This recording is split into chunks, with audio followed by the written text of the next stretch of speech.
Hello again, it's so good to see you. Welcome back to the channel, or those of you who are tuning in for the first time, welcome. We are so happy that you're here. Today's video is going to be a little bit more about our move to Aviano, Italy, and everything that entailed. So we're gonna go over the visa process, all the flight details, the move, and then our first few weeks of getting here. But before we go into that, hit that subscribe button and show us a little bit of support. We would appreciate it. First things first, we have to get orders to be able to move. I will let you talk about orders because I don't really, still to this day, know much about that process. I'll spare you guys all the long details, right? But the short version is to go anywhere, whether it's TDY, PCS, right? You need military orders, right? That is essentially one of your official documents of travel, so to speak. On your orders, it kind of says who you are, who you have with you, what you're allowed to bring when you PCS, right? And especially when you're coming to Europe or you SAFE, right? You need NATO orders. So those are like a special set of orders. So there's a long list of steps that I have to go through as a military member in order to get my orders. And I can't do anything, right? The orders are kind of like the first piece. So the orders are the first piece of the puzzle, and then you can that kind of unlocks the rest of what you need to do to PCS. Yeah, usually when a military member starts out processing from their current base to go to a new base, they're out processing for what, 1 to 2 months? It takes a while, right? And you need to do certain things in order to even get your orders, right? And then once you have your orders, then you can do other things after that. Right, exactly. So on a spouse side or a dependent side, you don't need orders because you're on the active duty members orders. But what you do need for Italy, I can speak to, I don't know for sure for other countries, but for Italy, you need a visa. I had to start that process as soon as possible because during the time that we were moving, it was COVID. And so things were backed up. It was taking months. Shout out to Jeff Lyzak because he absolutely knocked it out of the park and helped us get my visa on time. Otherwise, I may not have been able to. Yes, and my passport, my military passport. I have a travel passport. Don't worry. But the visa and the military no-fee passport are two of the items that you need as a spouse or dependent to be able to go overseas, or at least to Italy. So that whole process took a couple months at the least. And then during that, we also had to figure out the movers, the car, getting out of our current our apartment leases. And on top of this, because as we mentioned in the last video that we had been diverted from Charleston, we were already behind about 4 or 5 months. Yeah. So we could have been starting this 4 or 5 months ago, but since we didn't know we were moving overseas, we then got pushed back, and so we were scrambling. And not to mention we were also planning a wedding. Yeah. Out of state wedding. So it was very crazy. We just laugh now that we got through it for sure. But I guess we'll hop right into the process of moving. So do you want to touch on the car aspect of it? Yeah. So in order to ship your car anywhere, right, as far as a military PCS is concerned, you need to have your car vetted, right? So you need to see, one, if your car meets the specifications of the country that you are PCSing to. Mm-hmm. Some countries are much more strict than others. For Italy, it was okay, but however, you need to process your car if you were through a VPC, which is a vehicle processing center.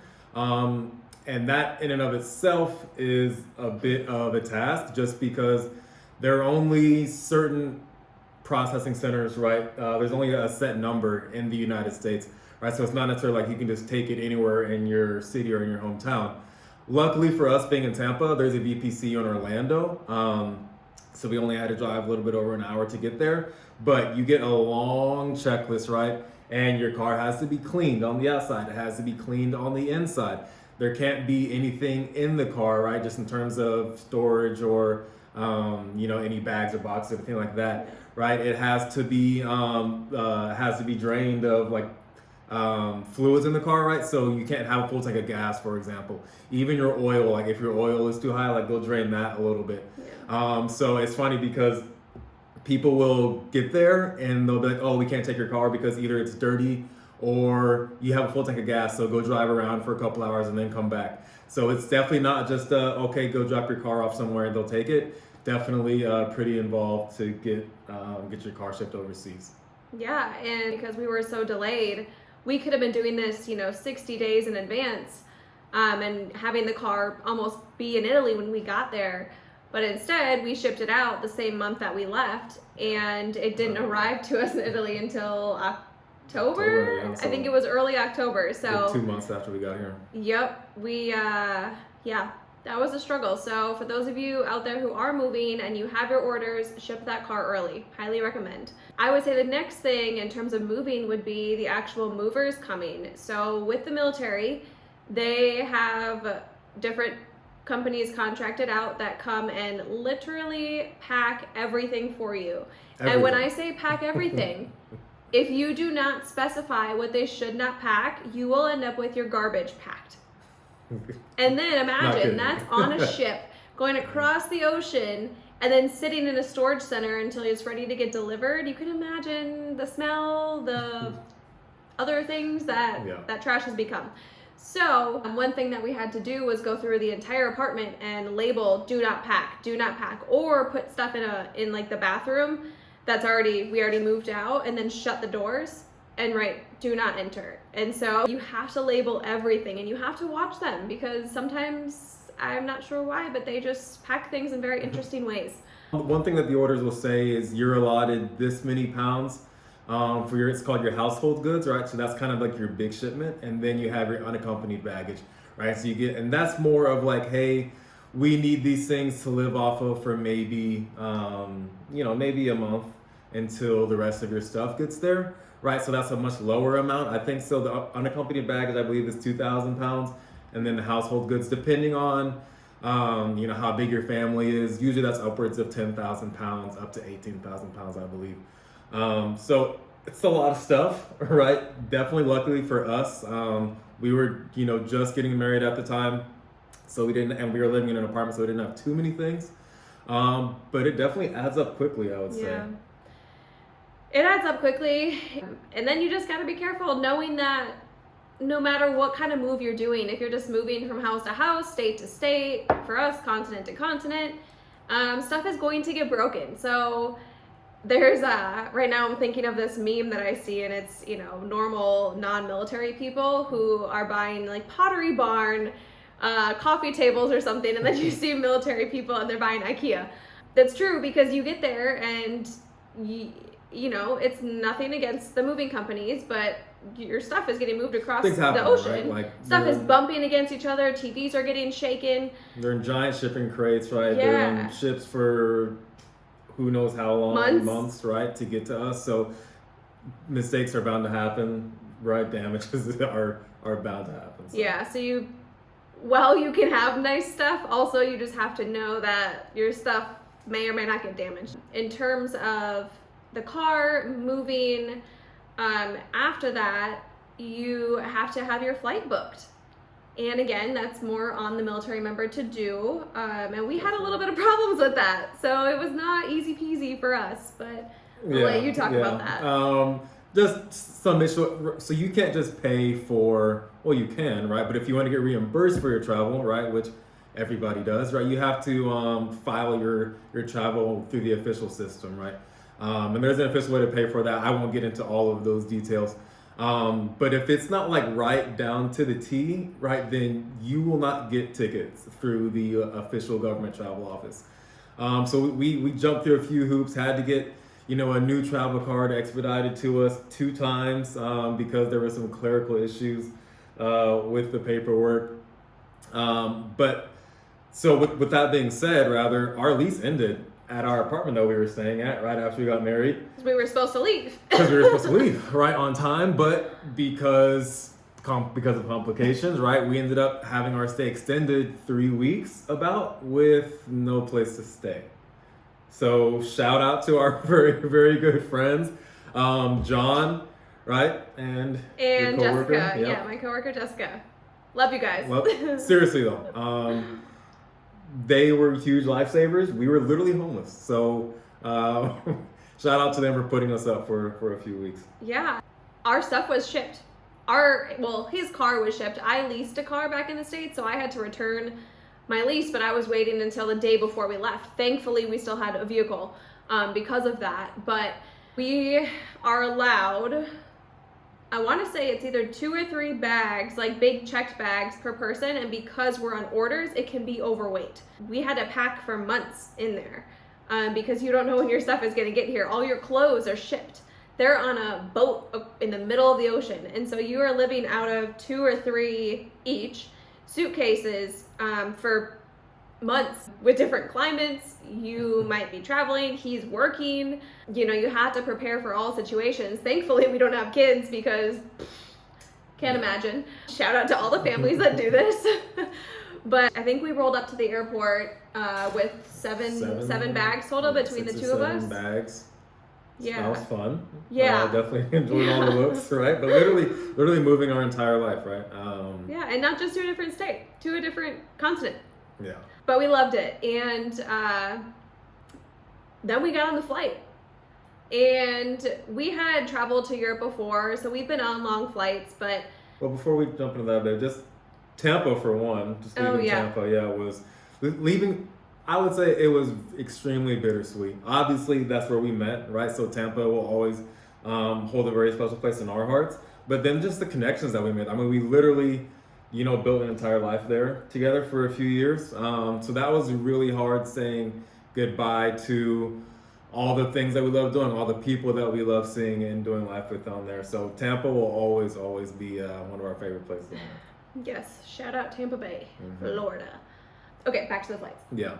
We had a direct flight. We had a direct flight from Atlanta. We had a hop from Tampa to Atlanta, but it was nice to be direct right into Europe because a lot of people that we know had to stop in London or Amsterdam, which that airport is just a lot. Paris, Frankfurt. So we got to fly right into Venice, which was super nice. But we did not beat the jet lag. We were down for the count for about a week trying just on the worst sleep schedules, waking up at like 3 a.m. and then just being wide awake and falling asleep at 4 p.m. So it took a little bit of getting used to for sure, but... Yeah. Luckily though, the base understands that, right? So that first, I would say that first week that you get here, there are a couple briefings, right? Or another, I guess the normal word for briefing, large meetings, if you will, right? Non-military meetings. Informational, right? You're going to get information about the life that you're about to enter into. But the base is really great about, not necessarily pressuring you into, hey, you need to come into work and do all these things. They understand that you just picked up your life and moved it halfway across the world. So they give you some time to kind of adjust, which was really great. Right, and they have TLF, it is called, Temporary Lodging Facility. You would be baffled at the amount of acronyms in the military. So you are set up in that when you first get here, so you can, kind of unpack a little bit because you're going to be in there for a couple weeks. You are actually given 4 weeks in TLF to find a house. Because you're homeless when you first arrive. And, ooh boy, is house hunting here a hot topic. Yeah. So they call it the Hunger Games, right? Especially during the summer. So a lot of people PCS to new bases during the summertime. Yeah. So imagine hundreds of people, right? If not more than that, all converging on one place, all trying to find a house. So it's definitely a bit crazy. And the thing about Italy, at least I'll say Aviano, is unlike the States, it's not like there are, let's say, neighborhoods where, okay, this price home is in this neighborhood, this style home's in this neighborhood, all the apartments are downtown, so to speak, right? So you have a bunch of towns, right? And they all have a city center, right? And there's really no rhyme or reason as to what house is going to be where in terms of the quality or the style or anything like that. So it's definitely a bit of madness, if you will, just to find out where you want to live. So because of that, they call it like the 80% rule, right? So if you get to 80% then of what you want in a house or an apartment or whatever it is, just say yes, because A, there's no guarantee that you're going to find something better, Yeah. and B, it might be gone if you wait even a day or two. So even an hour. I heard Yeah. stories of some friends who toured a place, and you are given a choice to put a deposit down, €150 deposit that will hold it until you can sign. But obviously, then if you don't sign, you just lose that. You don't get it back. And so, if you don't do that, and somebody else comes to tour after you and they want it, just even if you ask the landlord, hey, can you just wait until the end of the day, they likely won't, because they know that people are coming at all times of every day. So it is actually the Hunger Games. We were in the temporary hotel per se for about 6 weeks, living out of our bags. We still didn't get our goods. Our unaccompanied baggage that we actually were supposed to get within the first month or two of us being here didn't show up until we got here in August. didn't make it. It didn't show up until January. So the unaccompanied that was supposed to be here when we got here didn't show up for another 6 months. Yeah.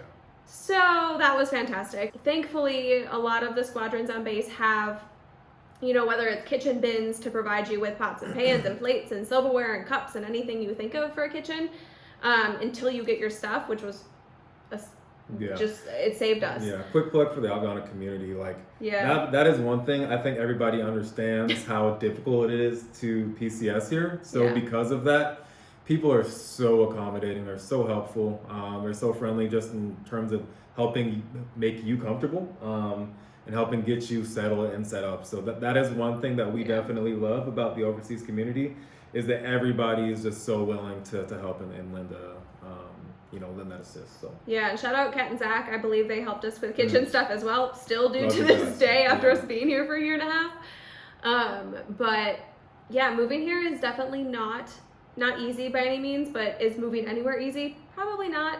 Is it a little bit harder, a little bit more involved here? Yeah. yeah, for sure. But that's expected. And look where you get to live. And we will do a whole apartment tour a different day. We'll show you, the street that we live on, some different quirks about living in Italy, and like the housing, like trash, for example. But we will do that all another day. That is all we have for you just on moving to Aviano. Again, if you want to know more or if you want to see different content, let us know below. Make sure you hit that subscribe button, and we will see you soon. Bye.